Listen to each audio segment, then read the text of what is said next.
Bienvenue à tous à l'émission Poker, notre rendez-vous de tous les jeudis, le rendez-vous qui nous permet de tirer plusieurs cartes, les cartes économiques, les cartes de société, les cartes de culture. Ce soir, nous allons tirer la carte de santé, de la recherche médicale. Notre invitée de ce soir est donc Madame Francine Toumi. Elle est présidente de la Fondation congolaise La Recherche Médicale. Professeur, bonsoir. Bonsoir, Monsieur Séverin. Nous sommes très heureux de vous recevoir. À cette heure-ci, vous serez dans vos microscopes en train de regarder. Et Poker vous remercie quand même de nous avoir donné ce temps d'échanger avec vous pour le bonheur de Congolais qui vous suivent. C'est un plaisir d'être à cette émission. Alors, professeur, en 2020 et 2021, il y a eu un véritable traumatisme dans le pays suite à la crise sanitaire de Covid-19 et vous étiez au front. Avec le recul, professeur, est-ce qu'on a eu peur pour rien?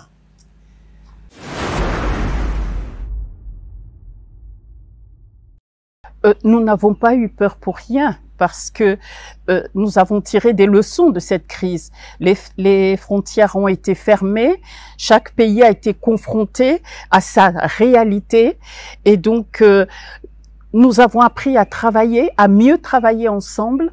Donc cette crise est importante parce que cela nous a permis aujourd'hui de préparer les futures crises sanitaires qui arrivent. La mobilisation des fonds a augmenté dans le monde. Tous les scientifiques, les agences de financement, les agences de santé travaillent mieux ensemble pour préparer les futures crises. Donc, nous essayons, parce que nous n'avons pas complètement tiré les leçons de cette crise, mais nous y travaillons. On parlerait peut-être des outils certainement qui ont été mis en place et comment le Congo bénéficie de ces outils. Mais la crise elle-même, vous avez certainement un regard plus ou moins indépendant. La crise elle-même, comment elle a été véritablement gérée un peu dans notre pays? Qu'entendez-vous par là? C'est-à-dire, est-ce que la population a bénéficié d'une véritable prise en charge, d'un accompagnement et peut-être même de la protection des résultats Covid-19 et tout? Comment tout cela a été géré?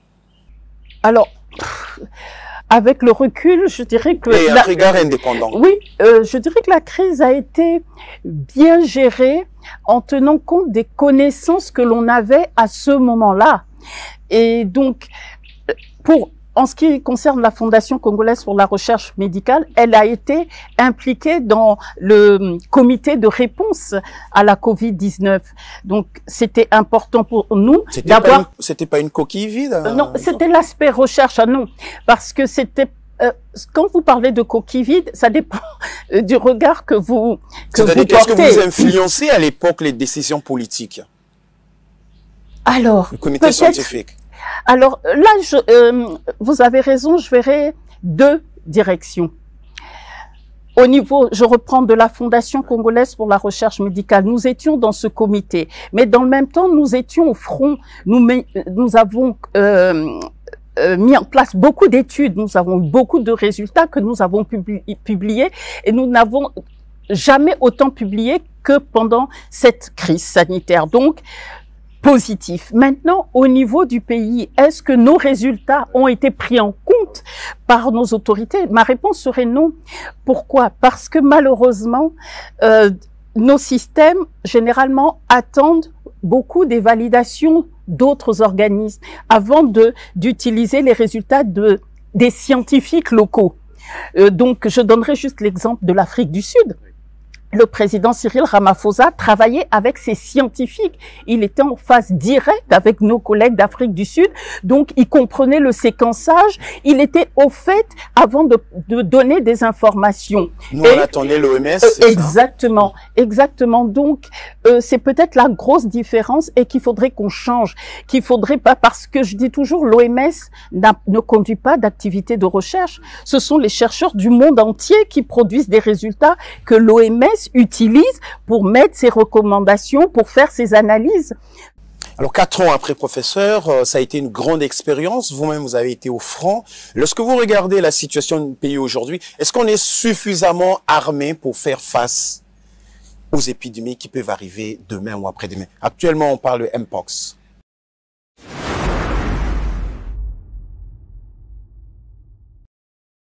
Ma réponse, évidemment, serait non. On n'est pas suffisamment armé. On avance.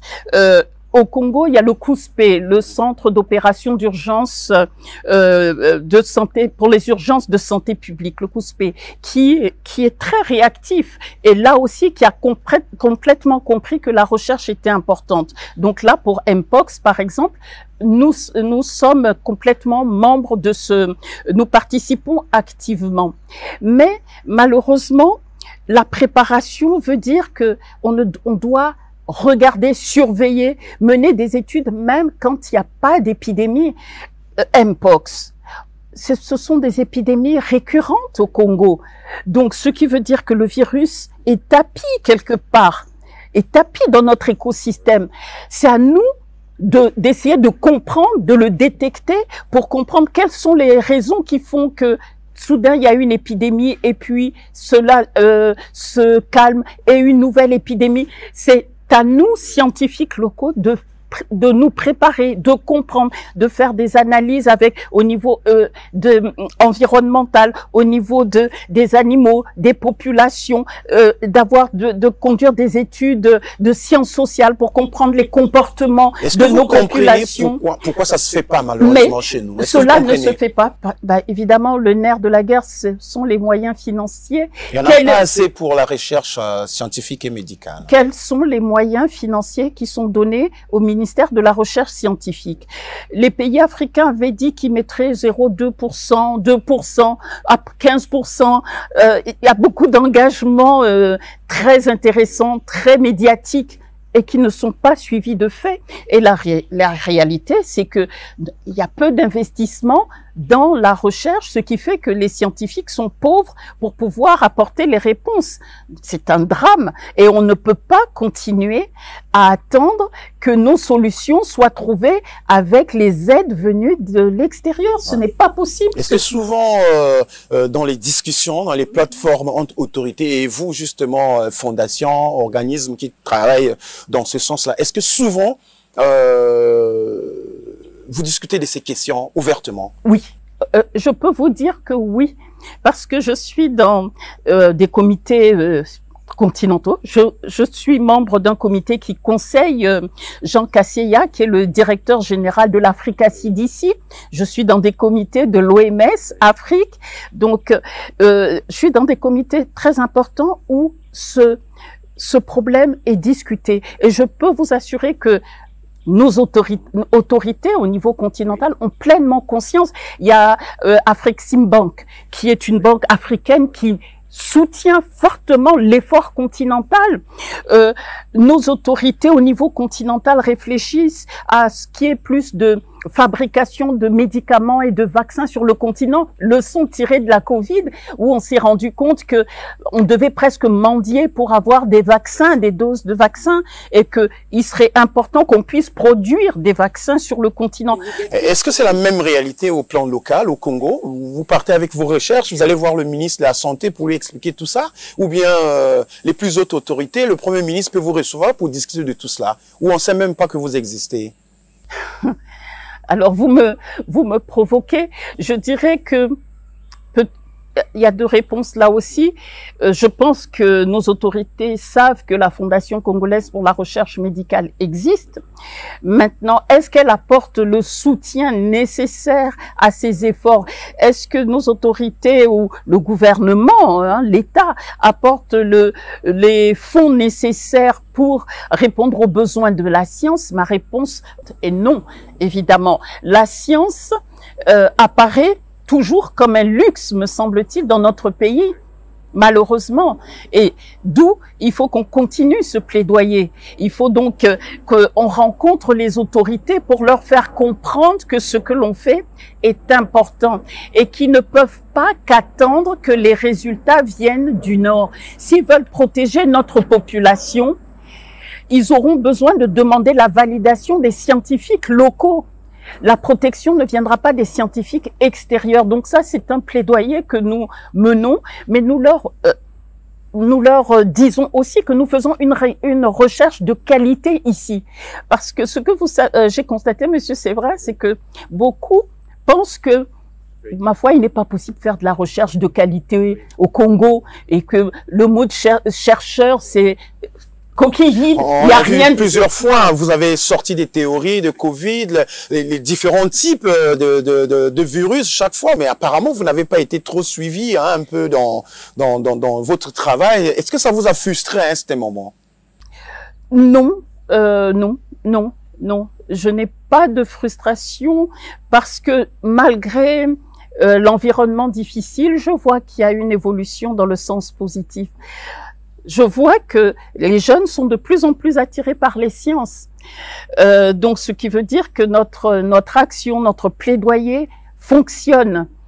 Mais qu'attendons-nous de la science? En quoi voulons-nous contribuer? En quoi voulons-nous être les meilleurs? On ne peut pas investir dans tout. Donc, il faut un choix et donc il faut que notre leadership nous dise, OK, le Congo, on va être bon. Je ne sais pas si c'est réellement dans l'agriculture, mais même dans l'agriculture, dans quel domaine de l'agriculture? Très précis. Et à ce moment-là, quand on a cette feuille de route, on y met les moyens et on forme les scientifiques pour travailler, pour arriver à atteindre cet objectif. Pour l'instant, pour le moment, on est en ordre dispersé et on n'aura pas de résultats importants parce que chacun travaille dans son coin sans une réelle cohérence. Professeur, au niveau de certains pays voisins, on crie au ravage de la pandémie ou de l'épidémie de Mpox. Bon, chez nous, on est tranquille, peut-être parce que l'OMS n'a rien dit. Est-ce que vous comprenez un peu l'attitude? Il n'y a pas à s'alarmer, c'est pas dangereux? Non, là je suis pas d'accord avec vous. D'accord. Parce que la situation de la Mpox au Congo, dans notre pays, est suivie de très près. Et là, je peux vous dire qu'il y a une équipe qui est actuellement sur le terrain, avec une équipe de la Fondation congolaise pour la recherche médicale appuyant le COUSPE. Donc, une équipe du pays, une équipe nationale qui est partie. Donc, il y a l'aspect recherche, il y a l'aspect sensibilisation, il y a l'OMS aussi, je crois l'UNICEF aussi. Donc, une équipe multidisciplinaire, transdisciplinaire, et ça, c'est très bien, c'est très important. On a attendu quand même longtemps pour déployer cette équipe. C'est vrai. Mieux vaut tard que jamais. Comment? Mieux vaut tard que jamais. Mieux vaut tard que jamais, certes. Et donc, cette équipe est actuellement sur le terrain. Donc, il y a des prélèvements qui sont en train d'être faits. Les équipes vont revenir et le travail va être fait au laboratoire. Donc, au niveau national, le travail est fait. Maintenant, l'équipe congolaise collabore aussi avec l'équipe congolaise de la République démocratique du Congo sur l'épidémie qui flambe là-bas. Donc, nous apprenons aussi de leurs efforts. Actuellement, je peux vous dire qu'on est sur un très, très gros projet avec l'Université de Kinshasa, avec l'INRB, le professeur Jean-Jacques Mouyembe. Nous collaborons sur leurs réponses actuelles à Kinshasa et dans certaines provinces de la République démocratique du Congo. Donc, vous voyez, ici, la flambée n'est pas encore importante. Nous essayons tous ensemble de la contenir et surtout de détecter tous les cas par le diagnostic et d'apprendre des efforts de nos voisins. Professeur, on parle des épidémies, donc un peu de la situation de l'hygiène dans notre pays. Vous êtes citoyenne congolaise. Chaque matin, vous prenez votre voiture, vous allez au centre-ville, mais vous devez passer par l'obstacle de plusieurs ordures, de bandes d'ordures dans la ville. Qu'est-ce que ça vous suscite, vous, en tant que scientifique?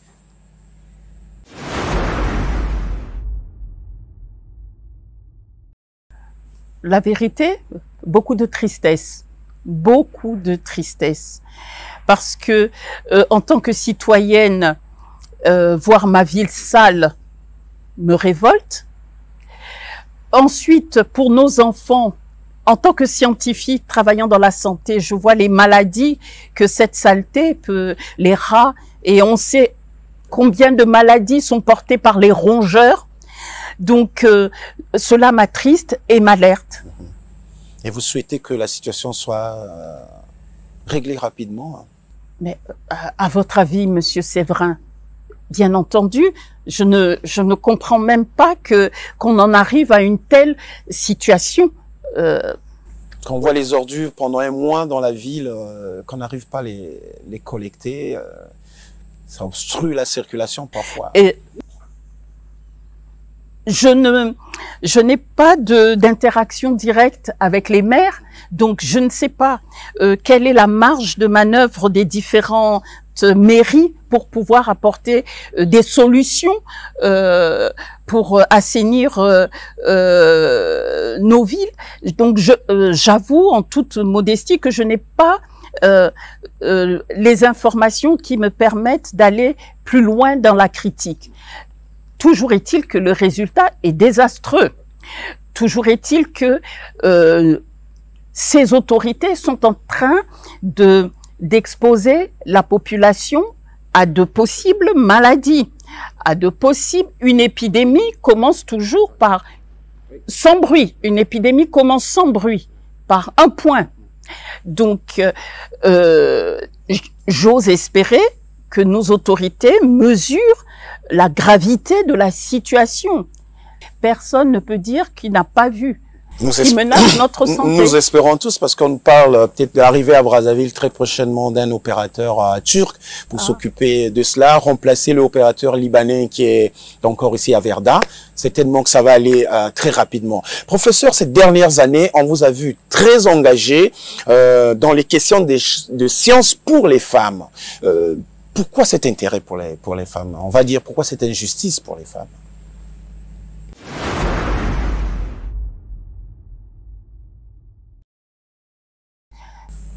Pourquoi cette injustice? Drôle de question. Oui. Drôle de question. Oui. Trouvez-vous juste qu'il n'y ait que au Congo 12% de femmes dans les sciences? Trouvez-vous juste que la science ne soit vue que d'un œil masculin quand on sait que les femmes représentent plus de la moitié de la population humaine, que même sur le continent, même au Congo, les femmes représentent plus de la moitié de la population. Trouvez-vous cela juste? Non. Et donc, la science s'enrichit de la diversité. Et donc, une science qui n'est vue que d'un œil masculin s'appauvrit. Mais il est important, voyez-vous, Monsieur Séverin, que une fille qui a envie de s'engager dans les sciences puisse être encouragée. Voilà ce que je veux, c'est tout. Et on a vu que quand même, avec le programme des bourses, cette fois-ci, vous avez quand même essayé de régionaliser, on va dire, ces bourses-là, parce que vous pensez que dans les différents pays voisins, c'est le même problème pour les femmes face à la science. Je ne pense pas. J'en suis sûre. Les chiffres de l'UNESCO le montrent très bien. Le problème est le même en Afrique centrale, où il y a avec une très faible représentativité des femmes dans les sciences. Nous avons eu la chance ou le bonheur d'avoir le soutien de la Fondation Bayer pour ces bourses régionales. Et donc, nous avons ouvert la porte à nos sœurs et filles qui sont dans les pays d'Afrique centrale. Mais ça a été un programme, voyez-vous, Femmes et Sciences qui a pris de l'ampleur progressivement. Donc, nous avons eu nos premières bourses régionales l'année dernière. Nous allons avoir les 2023-2024. Nous aurons les bourses 2024-2025 bientôt. Donc, certainement autour de mars 2025, la seconde édition des bourses régionales Femmes et Sciences. Est-ce que c'était pas déjà très tôt d'aller chercher des bourses pour la sous-région quand on sait que chez vous, beaucoup de femmes qui veulent bien aller dans la science n'ont pas accès, n'ont pas de moyens, non? Et elles pleurent derrière vous. Pourquoi vous êtes sorti très rapidement du pays, un peu pour aller aider les autres femmes des autres pays? Alors, Monsieur Séverin, dans nos bourses régionales, dans les bourses Femmes et Sciences, nous réservons un pool de bourses pour les Congolaises de la République du Congo. Ensuite, la Fondation congolaise pour la recherche médicale et moi-même, je suis coordinatrice du réseau CANTAM, qui est le réseau d'Afrique centrale pour la recherche clinique, qui implique donc la République démocratique du Congo, le Cameroun et le Gabon. Et donc, cela fait plus de 15 ans que nous travaillons ensemble pour développer, pour renforcer les capacités de la recherche scientifique en Afrique centrale. Et ce programme Femmes et Sciences s'inscrit complètement dans cet effort. Donc, ces bourses régionales, en fait, viennent qu'appuyer le réseau Cantam et viennent appuyer des efforts que nous menons depuis des années. Et je suis très heureuse parce que l'année dernière, pour cette première édition Bourse Femmes et Sciences, nous avions Dr Raissa Malou de la République démocratique du Congo et qui vient d'être il y a quelques mois, a été nommé ministre d'État en République démocratique du Congo. Donc pour nous, qu'est-ce que ça veut dire? Ça veut dire que nous avons une de nos championnes maintenant qui est au plus haut niveau pour pouvoir porter nos idées. Voilà ce que nous voulons. Donc, vous voyez la force de travailler en réseau et surtout la force d'appuyer les femmes dans nos différents pays parce que cet agenda doit être porté au plus haut niveau. Professeur, je rappelle également, vous êtes spécialiste de la biologie moléculaire, vous êtes connu pour vos travaux pour le paludisme, mais depuis un moment, peut-être vous ne parlez plus du paludisme. Alors que ça continue à tuer les enfants et les femmes dans nos hôpitaux comme première cause de mortalité.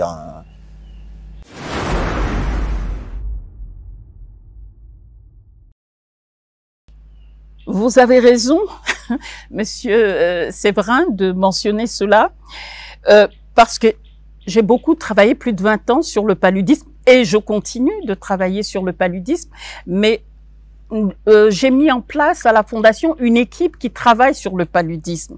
Et même, nous sommes en train de développer l'aspect entomologique, c'est-à-dire l'aspect travail sur les moustiques, le vecteur du paludisme. Quelles sont les espèces qui transmettent, le niveau de leur infection. Nous avons mis en place un groupe d'entomologistes à la Fondation. J'étais dans les parasites. Est-ce qu'il y a eu des déceptions quand même dans votre combat, qu'il n'y ait pas eu le vaccin à temps, que ce soit pas libéralisé? Est-ce que tout ça, ça vous a déçu un peu? Non, ça ne peut pas me décevoir puisque je continue à travailler là-dessus. Je suis encore dans les comités qui sont en train d'évaluer le déploiement actuel des 2 vaccins contre le paludisme. Donc, je suis encore complètement, je suis encore dans les groupes qui réfléchissent sur la feuille de route du paludisme, de la recherche sur le paludisme. Là reste mon grand investissement. Je suis pas déçue.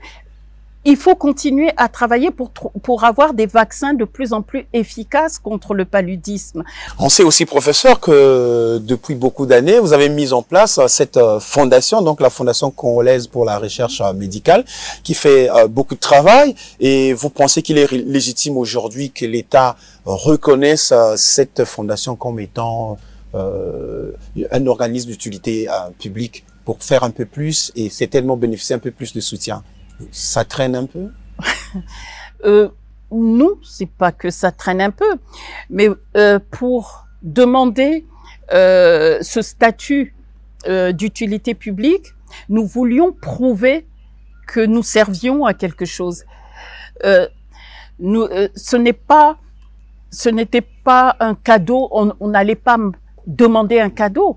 On voulait apporter la preuve qu'on servait à quelque chose. Et donc, la Fondation a été créée en 2008. Nous avons demandé cette année ce statut. Nous sommes en train de faire cette demande parce que nous avons apporté la preuve. Nous formons et nous avons formé plus d'une vingtaine de docteurs qui travaillent aujourd'hui pour le pays. Nous avons formé, chaque année, nous formons plus de 5, au minimum 5 étudiants master. Et nous existons depuis plus de 15 ans, donc faites le calcul. Nous soutenons l'effort de recherche du pays. Nous avons créé une structure de recherche qui, je pense, très fièrement, je dirais, nous avons créé l'un des instituts de recherche les plus performants de ce pays en matière de résultats scientifiques, en matière de levée de financement. Alors, je pense, et ceci non for profit, donc pas pour un bénéfice personnel. Donc, je pense que nous avons apporté la preuve que nous sommes réellement d'utilité publique pour ce pays. Et donc, nous demandons ce soutien parce que avoir cette reconnaissance nous permettra de former encore plus de Congolais de former encore plus de femmes, d'encourager encore plus nos jeunes à travailler au pays et à développer notre pays. Telle est notre mission. Et peut-être déjà là où vous êtes sur une maternité moderne que vous êtes en train de mettre en place. Exactement. Alors plus qu'une maternité, ça sera une polyclinique.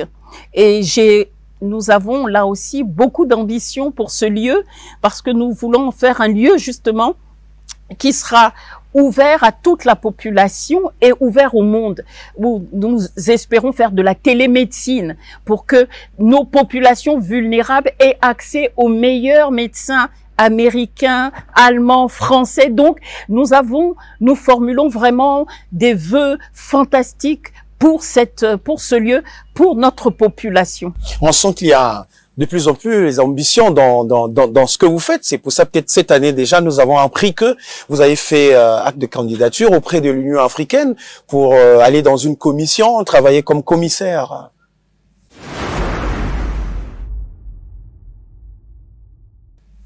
Les choses évoluent bien? Ben, vous êtes un véritable investigateur, Monsieur Séverin. Ben, je vous dirais, il y a eu 3 candidatures pour la République du Congo pour le même poste. Bon, donc on va dire que mes chances sont probablement réduites. Toujours est-il que ce que j'espère, c'est que ce poste revienne en tous les cas à un ou une Congolaise. Ce serait fantastique. Pourquoi? Parce que là aussi, c'est commissaire pour la science et la technologie. C'est important là de peser sur le futur de la science sur notre continent. Actuellement, j'ai déjà un pied à l'Union africaine puisque je fais partie de l'APET, qui est un comité de haut niveau qui conseille le leadership sur les outils qui permettront à l'Afrique d'aller plus vite dans son développement. On a besoin aussi bien les femmes au niveau féminin de peser dans la décision et dans la décision politique. On dit souvent que dans ce genre de poste, la compétence scientifique, le cas échéant, ne suffit pas. Il faut être porté politiquement. Est-ce que là aussi vous arrangez un peu votre candidature? Bah, vous fréquentez les politiques chez nous pour voir s'ils peuvent vous pousser? Il y a 3 candidatures et donc je pense que c'est au pays de décider quelle candidature. Mais vous n'avez pas les entrées, vous, les entrées politiques? Vous parlez de ça? Non. Vous avez votre candidature, vous attendez les résultats. On pèse comme on peut, comme je vous l'ai dit. Voilà. En interne, on pense aussi que si jamais le poste vous revient, vous allez manquer au pays. Et vous faites beaucoup de choses ici. Je vais vous dire, Monsieur Séverin, la personne qui pense qu'elle est irremplaçable se trompe. Il y a plus d'intremise.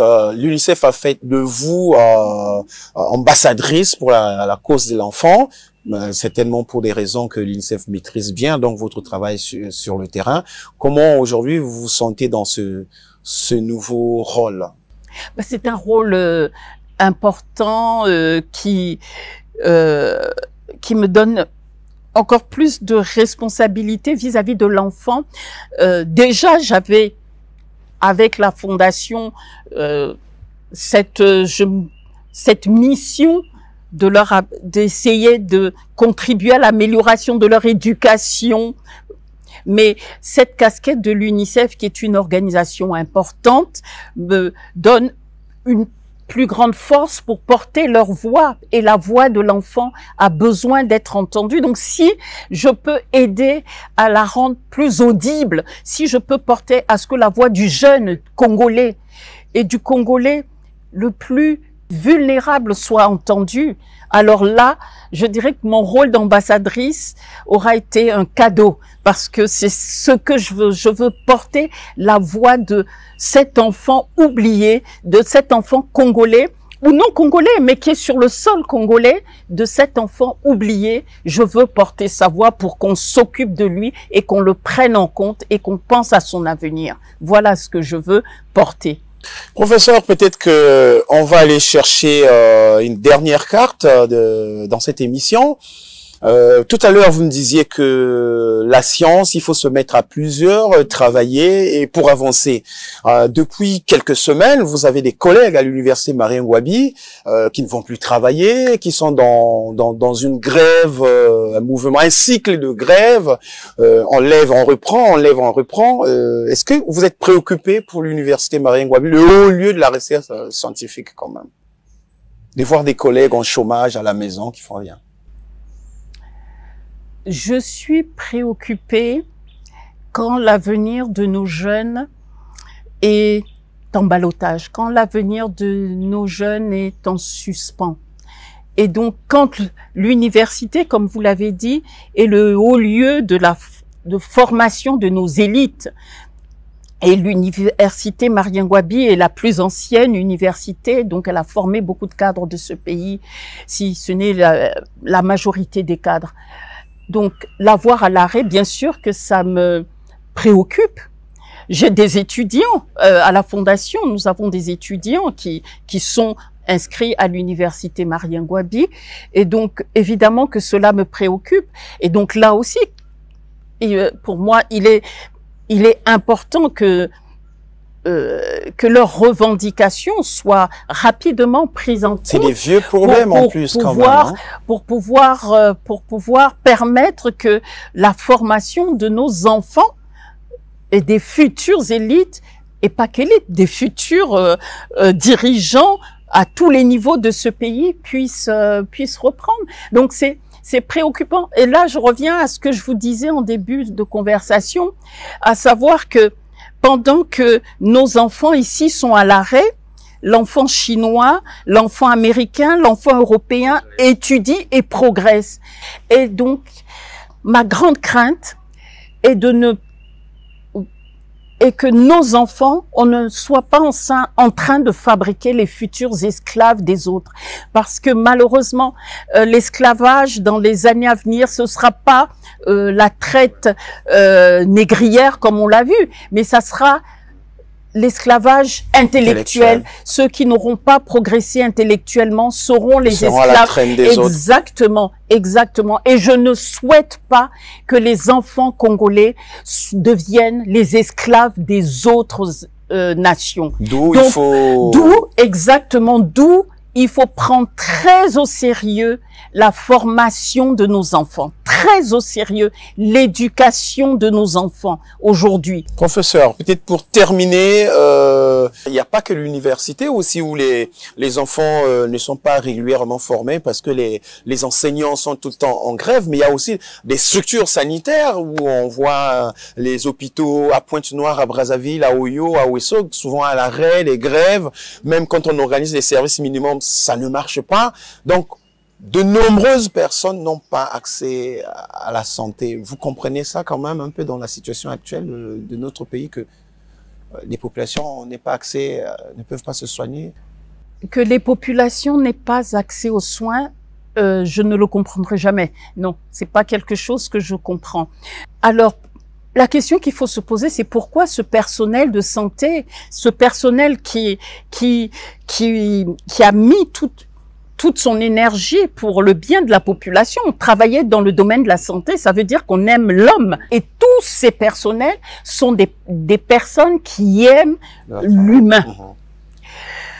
Et donc, que ces personnels décident de se mettre en grève, je pense que cela, pour moi, signifie qu'elles ont des raisons tout à fait sérieuses et je suppose légitimes d'arrêter ou de faire entendre leurs protestations, je suppose.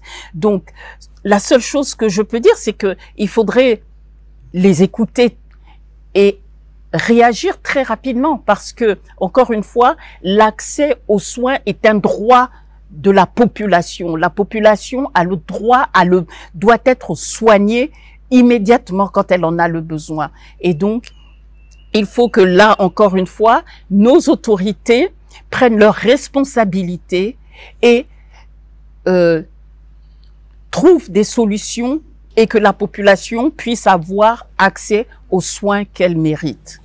Merci professeur, mesdames et messieurs, nous sommes arrivés à la fin de cette émission. Poker ce jeudi recevait donc la professeure Francine Toumi. Elle est présidente de la Fondation congolaise pour la recherche médicale. Elle est spécialiste de la biologie moléculaire et du paludisme. Merci et à jeudi prochain.